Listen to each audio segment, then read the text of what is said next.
What's the closest you've ever come to dying? My appendix ruptured. My parents took me to a small clinic because I had stomach pain. The doctor told my parents that I had a normal stomach ache and I should drink fluids. Spent 3 days in excruciating pain.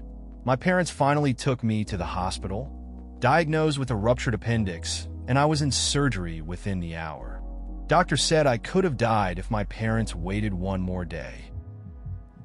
That sounds really intense. It's crazy how something that seems like a simple stomach ache can turn into something serious. Glad your parents acted in time. 3 days of pain must have been rough. The fact that the doctors caught it just in time is lucky. Definitely a reminder to trust your instincts about health issues. When I was about 10, I was swimming, having a grand old time when suddenly I feel a hand come crashing down on my back and I get pushed under the water. I start to drown, grasping for air or anything to hold on to. This happened so fast, but it felt like forever. I finally took a couple good gulps of water, and I remember looking down into the dark abyss of water through my goggles. I remember being limp and slowly floating down to what I thought would be my ultimate demise. Luckily, my uncle saw and came and got me to shore moments later. Turns out some kid started to drown beside me and accidentally took me down while he was at it. He's okay too. When I got on shore, a lot of water was coughed up. Edit. Good gulps, not good goods. That's a wild experience. I can imagine being underwater, feeling helpless. It's crazy how quickly things can turn from fun to scary like that. Glad your uncle was there to help you out. It's a close call, but at least you both turned out okay in the end. Drowning really puts everything into perspective. Makes you appreciate those simple moments when you're just hanging out, swimming with friends. This is pretty poor. I almost choked to death on a lump of cheddar cheese. I was about 4 or 5. I was happily eating my cheese watching some TV. I got a little too into it and literally bit off more than I could chew. I began to panic a bit and ran off away from my sister and friends watching the TV in search of my mom or dad. They weren't in the house, but fortunately, I found my dad in the garden. I just about managed to get out the words, "Dad, I'm choking." Without hesitation, he picks me up by my ankles and slams my back with one hand while hanging me upside down with the other. 3 or 4 strikes in, the cheese flies out of my throat, onto the floor. Our dog proceeded to eat it. My most vivid childhood memory. Wouldn't recommend. That sounds intense. Choking is no joke, especially when you're that young. It's funny how sometimes those little things stick in your mind. You don't expect a snack to turn into a rescue mission. And the dog eating the cheese after all that? Classic. Just goes to show that life can throw some wild moments your way, even when you're just trying to enjoy a simple treat. Glad you made it through. Went to shoot clay pigeons discs with my dad and little brother. I can't remember what ages we were. I think I was 14 and he was 12. We decided to play a game where we stand side by side, but about 8 feet apart. I was on the left, my brother on my right, and our dad about 30 feet to his right. My dad would use a thrower to chuck the disc, and it would pass in front of my brother. He was supposed to try to shoot it. If he missed, then it was up to me to try and hit it. So my dad flings the pigeon, my brother shoots and misses, I shoot and I miss. That's when my brother decides to turn and shoot again. He turned left and fires right above my head. I just dropped my gun and fell to the ground. Shit was loud as fuck. My dad thought I got shot in the face. My brother starts crying and locks himself in the truck, making it all about him. The little fucker.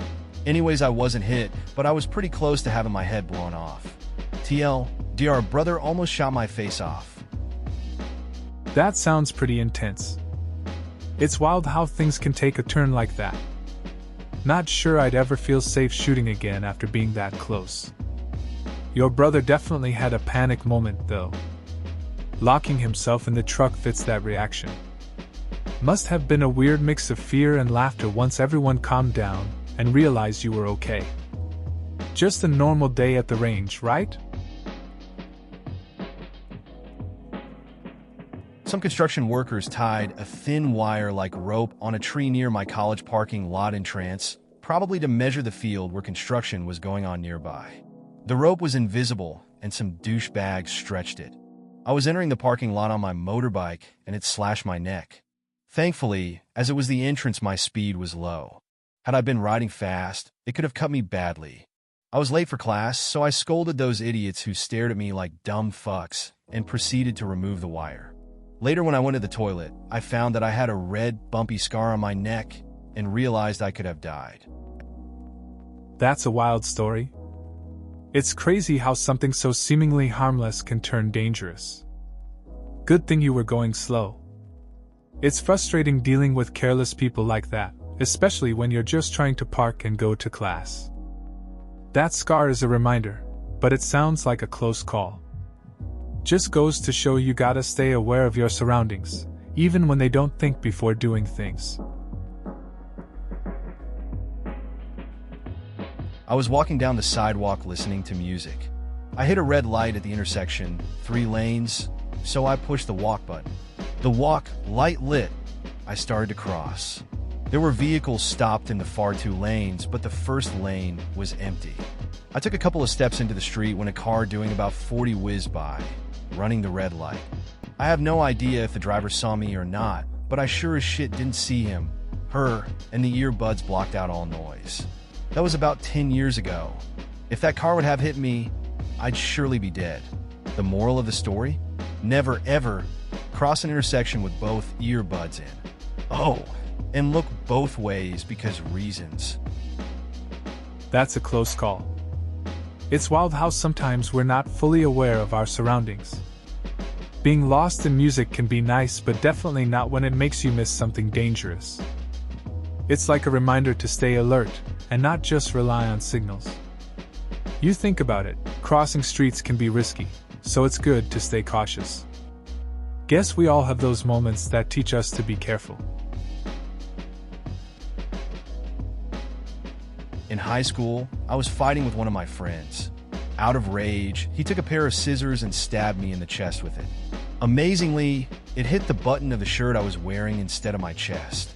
The button broke in half, and a red spot remained on that area for a few days. Scary to think that if it didn't actually hit the button, what would have happened? That's wild.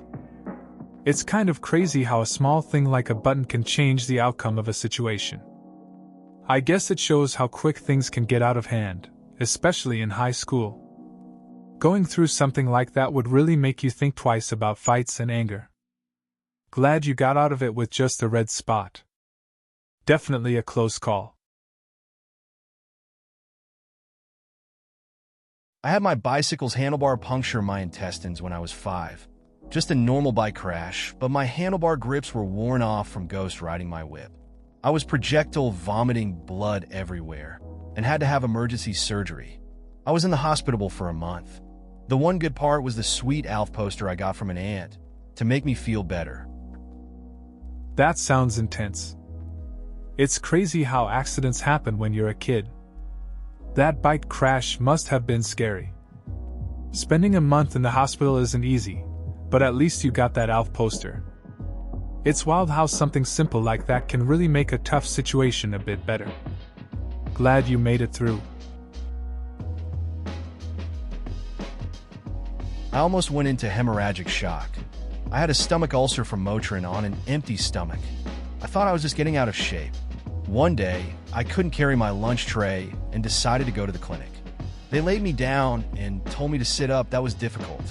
Then they told me to stand up, and I couldn't. They told me I had lost a lot of blood.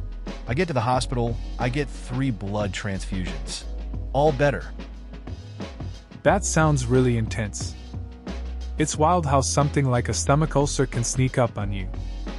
You thought it was just being out of shape, but there's always more going on under the surface. Getting those blood transfusions must have been a relief. Glad to hear you're okay now. It's a reminder to pay attention to our bodies. I was 6 years old, and I vomited. There was no apparent reason. I didn't feel sick. I had appetite. But I vomited. Every damn meal. The doctors didn't know what to do. One evening, after a particularly bad day, my parents drove me to my pediatrician, to his private home. They were desperate. He took one look at me and had me rushed to the hospital. One day longer, and I had starved despite full plates. That sounds rough. Being sick without knowing why is really frustrating, especially as a kid. It must have been tough on your parents, too, feeling helpless. It's good that the pediatrician acted quickly. Hospitals can be scary places, but it seems like you got the help you needed in time. Hopefully, it was a one-time thing, and you've been alright since then. I was really sick. I'd had the flu for the week and was on a lot of over-the-counter medication. Finally, my boyfriend decided that it was too bad and took me to hospital, where they gave me antibiotics. I came home, took the antibiotics, and went into anaphylactic shock. So we rushed back to hospital. I was given antihistamines, which sorted it out. That sounds rough. Being sick is one thing, but dealing with anaphylactic shock is another level. It must have been a long day going back and forth to the hospital. Good thing your boyfriend was there to help you out. The important part is you're okay now. Sometimes reactions can be unpredictable like that. It's just a reminder to be careful with meds. Christmas night, 2012 or 13. I don't remember. The one Les Mis came out. I woke up in the middle of the night, completely unable to breathe. I only remember this in bits and pieces, but the rest of my family helped me put all the pieces together. Apparently, I stumbled out of my room, coughing and gasping and trying to breathe. My sister found me in the hallway and, panicking, shoved me into my parents' room, where I promptly collapsed, unconscious, onto the floor.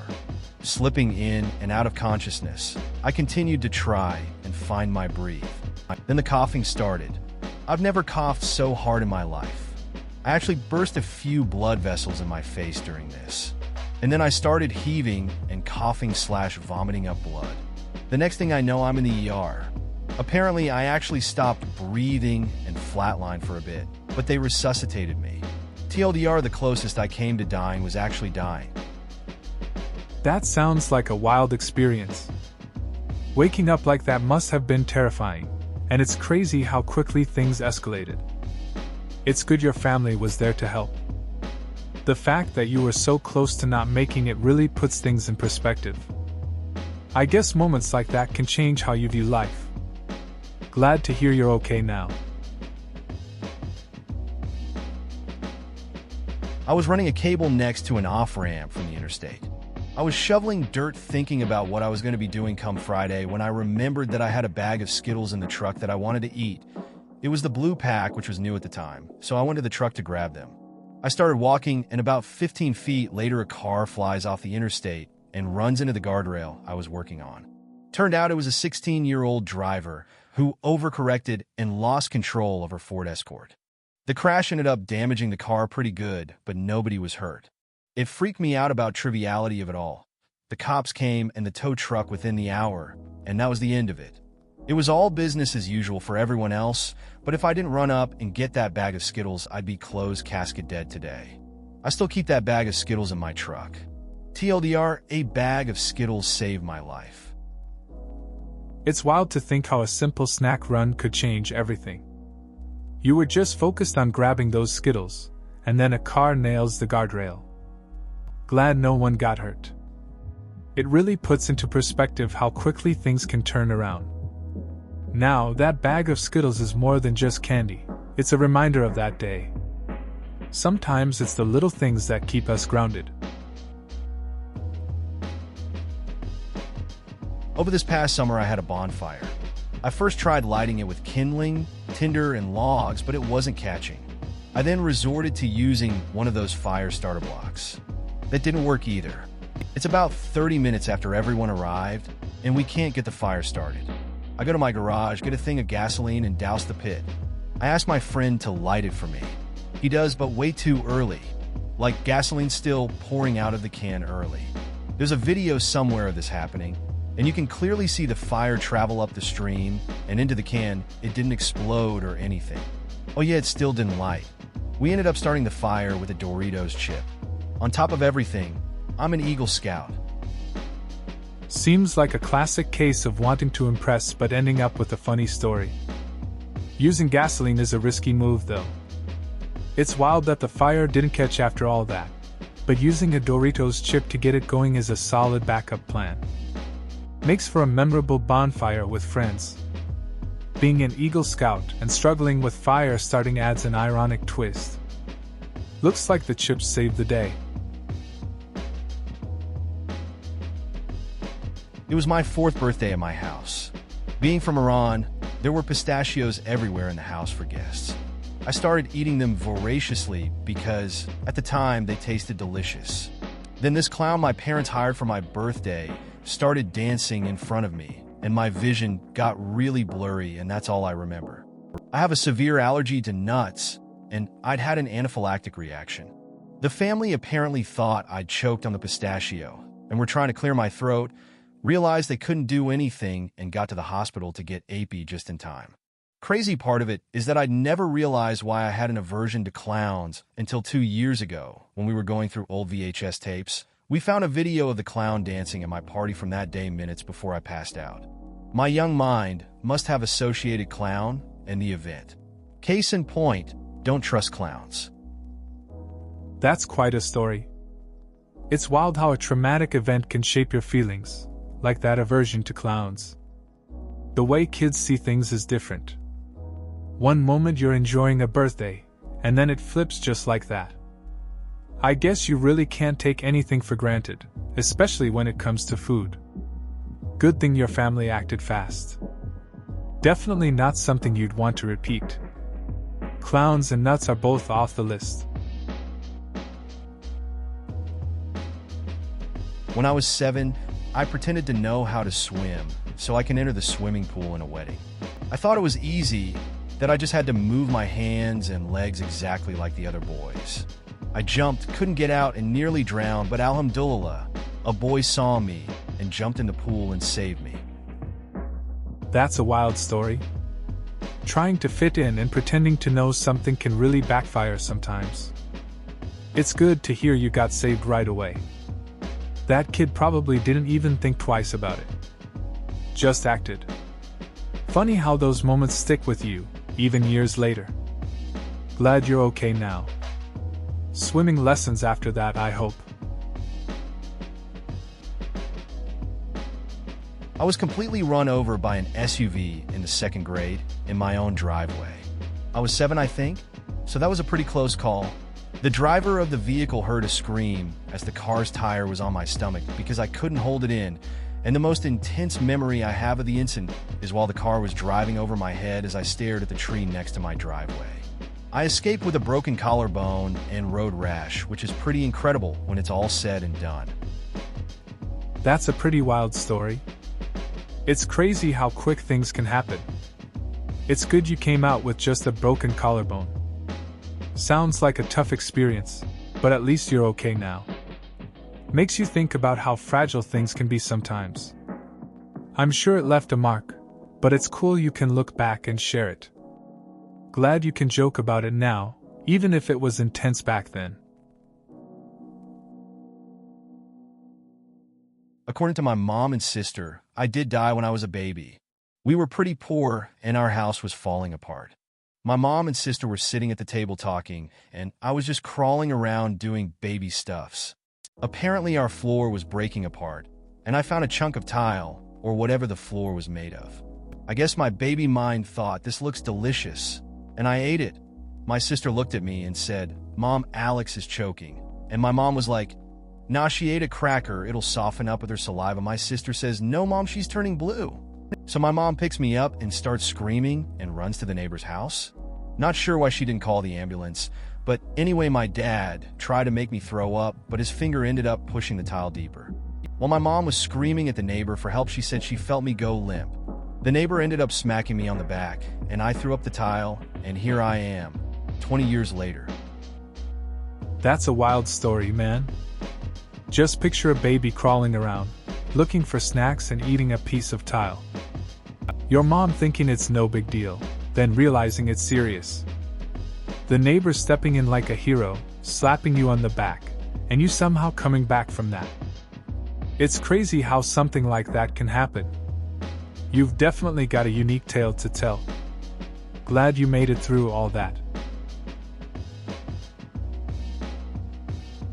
I once almost drowned in one of those rapids. Happy face. Carrot I carrot don't carrot, actually carrot no carrot, what carrot their carrot called carrot in carrot English. At pools because a friend had a panic attack and clung to me, causing me to go under and basically have a panic attack myself.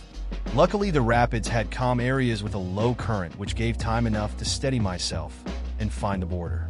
Not as life-threatening as others, but it was really scary at the time. I must have been 8 or something when it happened, and it took a couple of years before I dared going back in one of those. That sounds intense. It's wild how a simple day can turn scary just like that. I can imagine your friend panicking made things worse.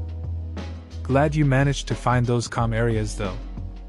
Those moments stick with you. It's understandable that it took time to get back in the water. Sometimes, experiences like that change how you feel about certain activities for a while.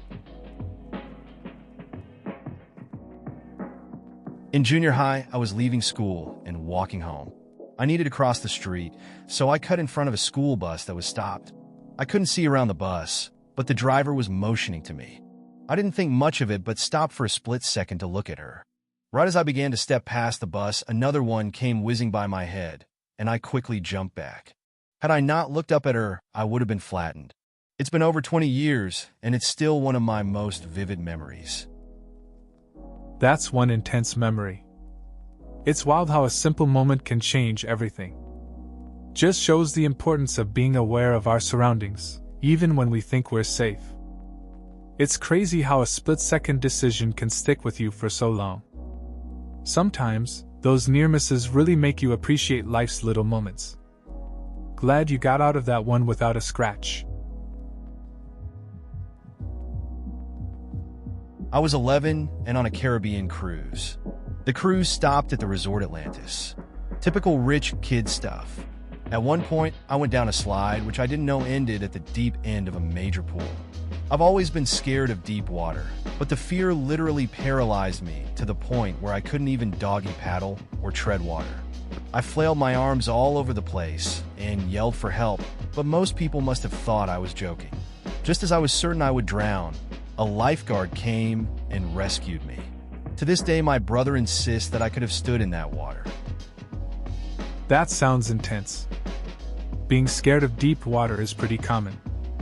It must have been a panic when you went down that slide and realized where you ended up. Good thing the lifeguard showed up. It's always wild how in those moments, you can completely freeze. Your brother's take on it adds some humor though. Can't believe he thought you could just stand. Glad you made it through that experience. This will probably get buried, but it's weirdly nice to share.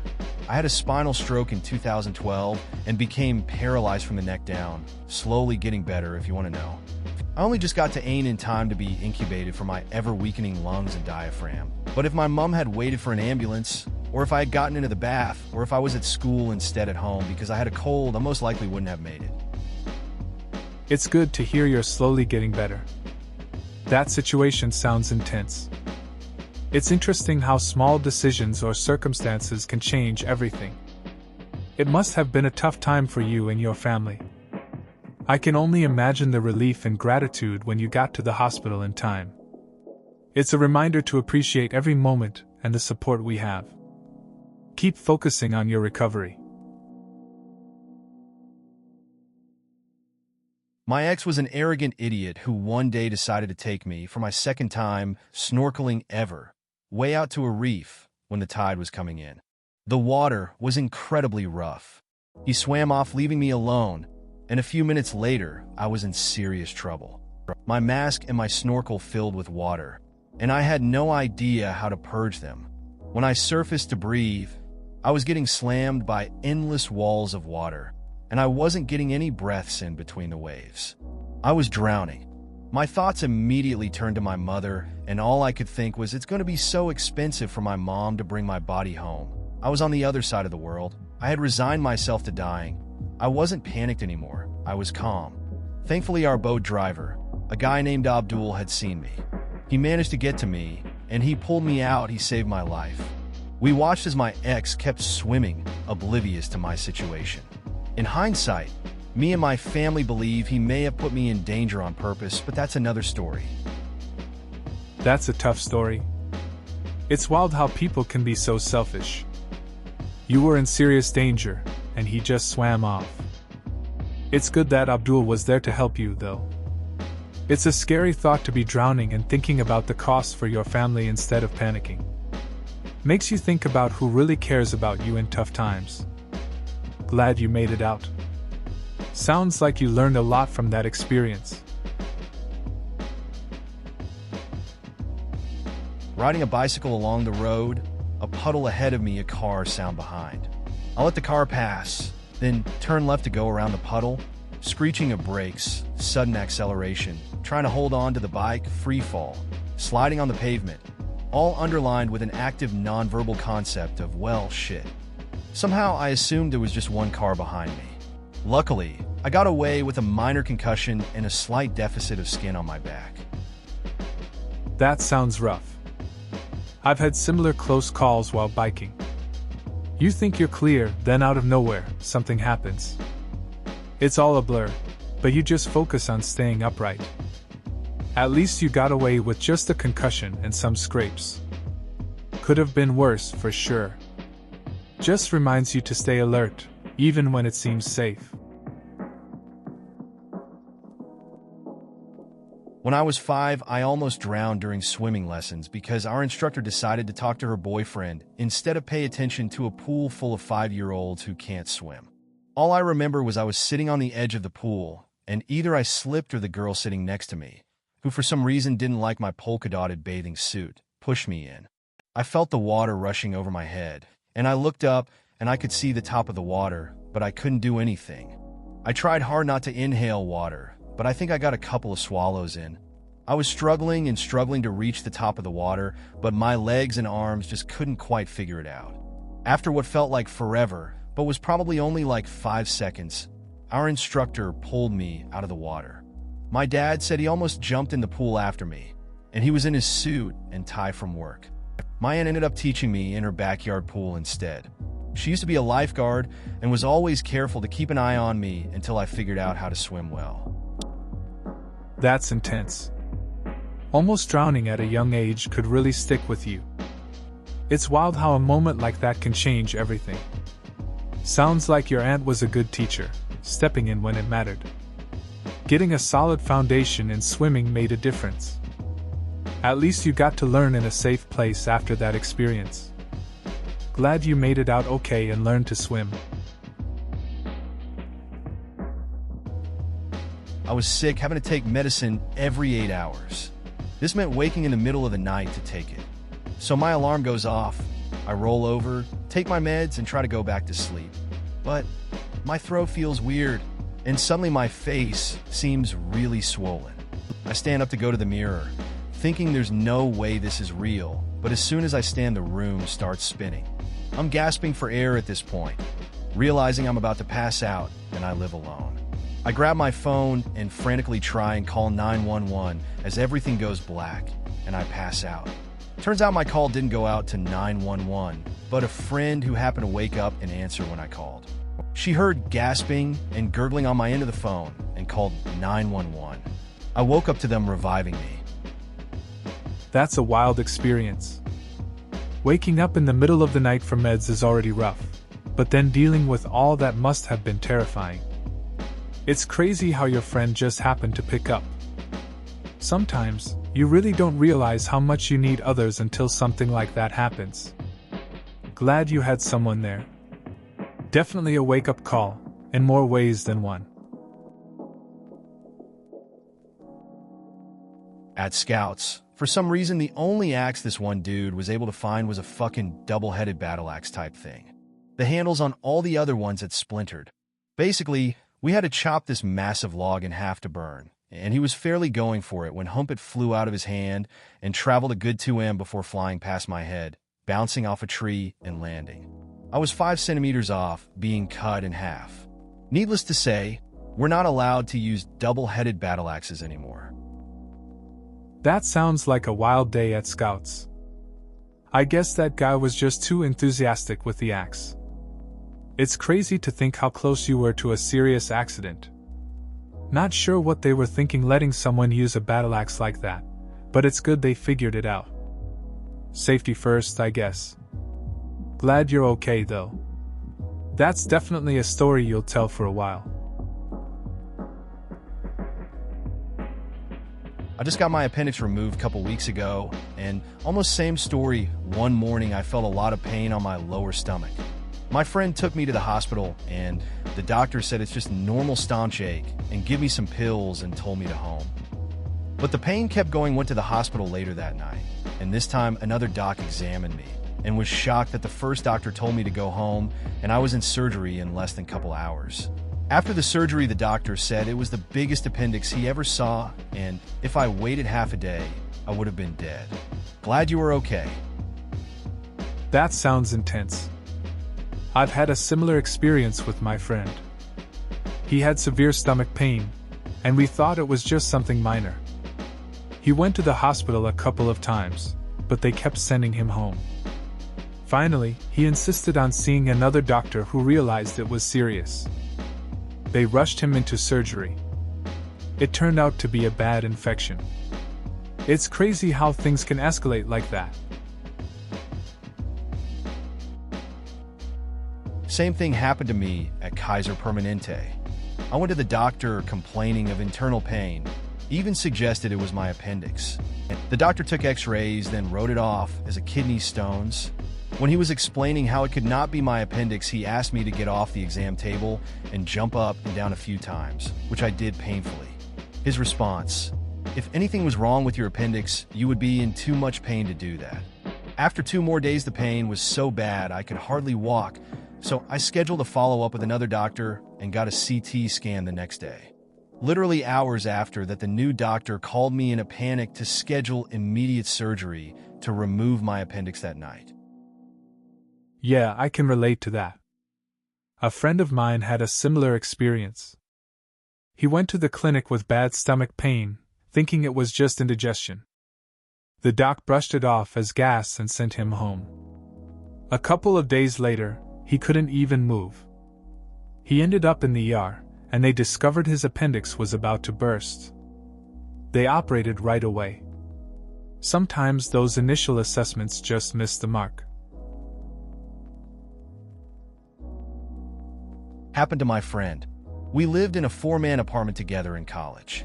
One night, at 2 a.m., he knocks on my door asking to be driven to the hospital. I rush him to the closest hospital. They end up not taking him in for like 90 minutes. I had to plead with the front desk that my friend was outside puking his brains out for them to admit him. His appendix ended up rupturing mid-surgery. Scary shit. That sounds intense. I remember a similar scenario with a friend who had really bad stomach pain. We thought it was just a stomach bug, but it turned out to be much worse. We ended up in the ER late at night, and the wait felt endless. I can relate to the urgency when you're worried about someone close. It's a relief when they finally get the help they need. Glad your friend made it through. Please consider subscribing if you enjoyed. Love.